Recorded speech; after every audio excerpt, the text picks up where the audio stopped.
Core Measure 10, Clinical Quality Measures. The objective of Core Measure 10 is to ensure providers are reporting ambulatory clinical quality measures to CMS. The measure requires that all providers successfully report to CMS on various ambulatory clinical quality measures as selected by and in the manner specified by CMS.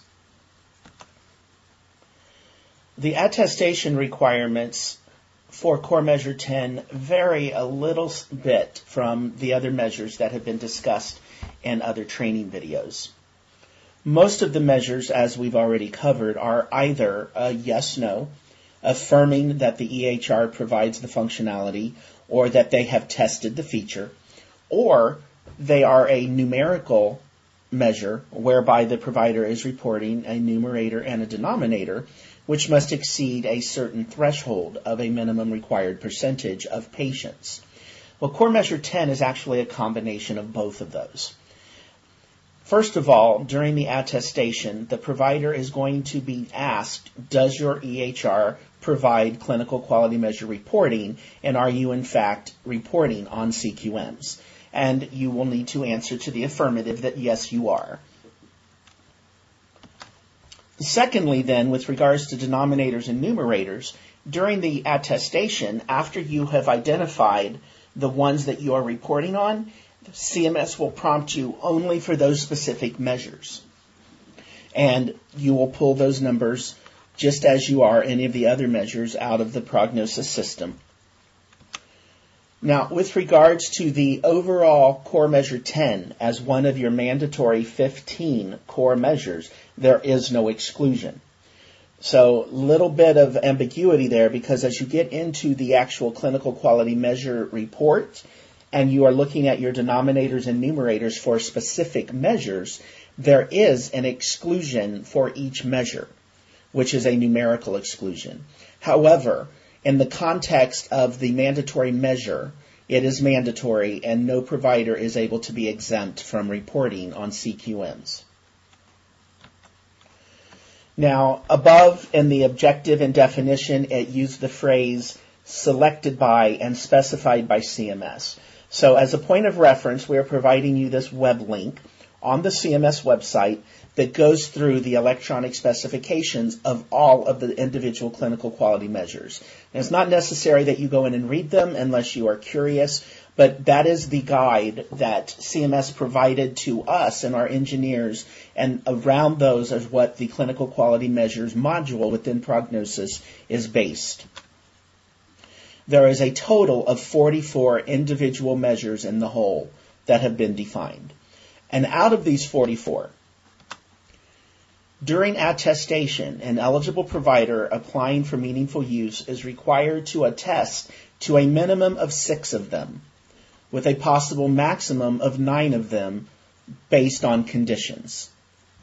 So the way that is broken down for you when it comes to your attestation, out of the total 44, 3 of them are defined as mandatory core clinical quality measures.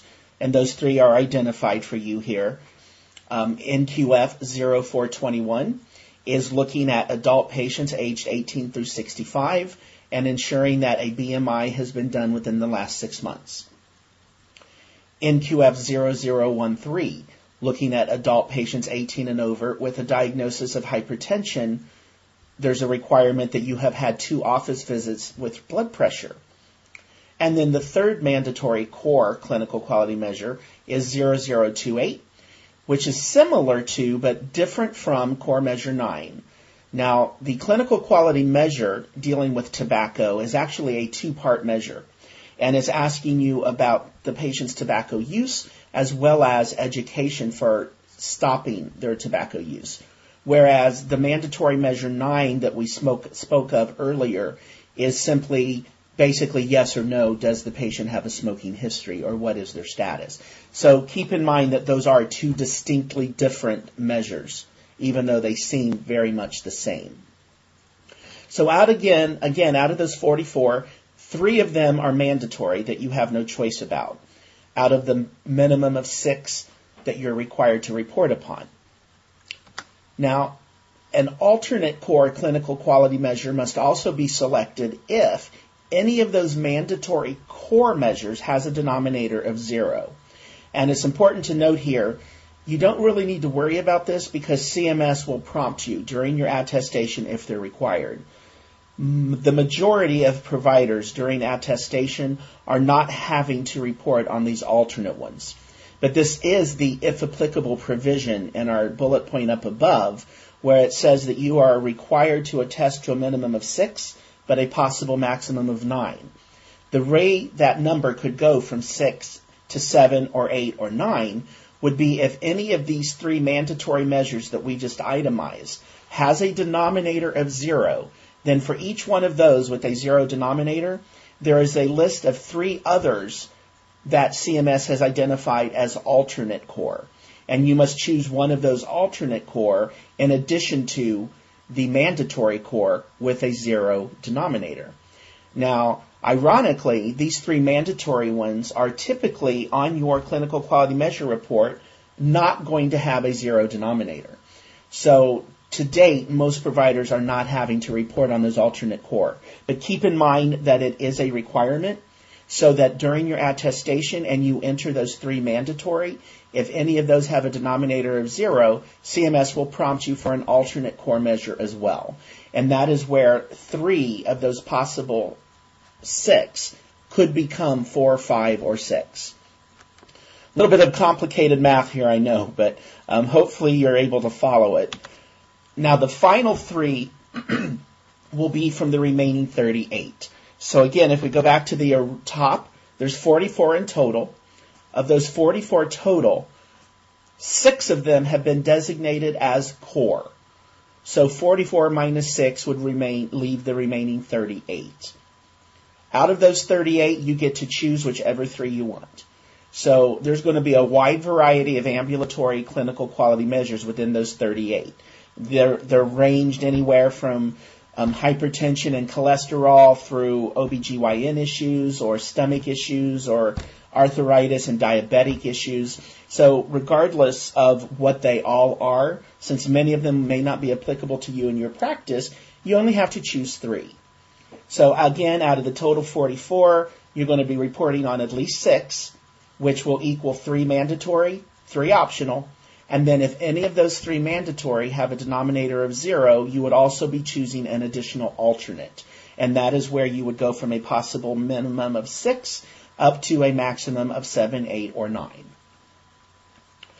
Now, just to give you an idea of what the report looks like. If we go into prognosis, clinical quality measures is the one report that is separate from the other measures in prognosis. So when you get to the video of reporting and dashboards, this will be a separate report for you in addition to the one that gives you all of the other measures. If you go under Report Tabular, you will search for the report aptly titled Clinical Quality Measures. Now, the important thing, of course, with everything regarding meaningful use is everything is based upon the eligible provider and the 90-day reporting period. Now, codicil here, the 90 days is, of course, only for your first year of attestation. So if you are playing this video after your first year of attestation, wherever I've made reference to 90 days, you would need to remember that for second, third, fourth, and fifth years, it is an entire 365-day date range. But for your first year of attestation, you would simply enter the 90-day range that you have chosen and generate the report. Now, the report takes a while to generate. So you want to make sure that when you are preparing for your attestation, you allow time for the report to generate, anywhere from 20 or 30 minutes up to 45 minutes or an hour, depending on the complexities of your database and the amount of records that you have stored. Clinical Quality Measures is actually filtering through all 44 of those criteria. But here's an example of what the report would look like once it is completed. You will see in the left-hand column a measure identified by the prefix of NQF and then a number.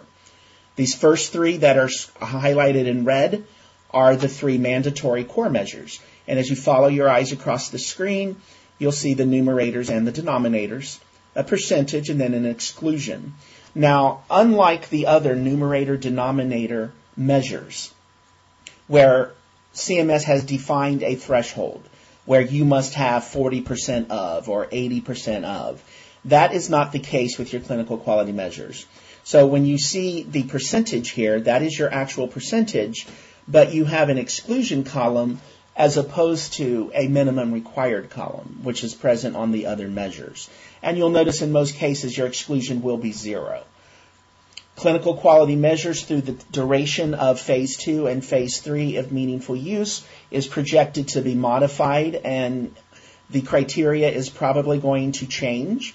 But for first-year attestation, this is a pretty straightforward clinical quality measure reporting. You will go through and choose your numerator denominators for the 3 mandatory, and then at the bottom of the report, you will scroll through and choose whichever other 3 you deem appropriate.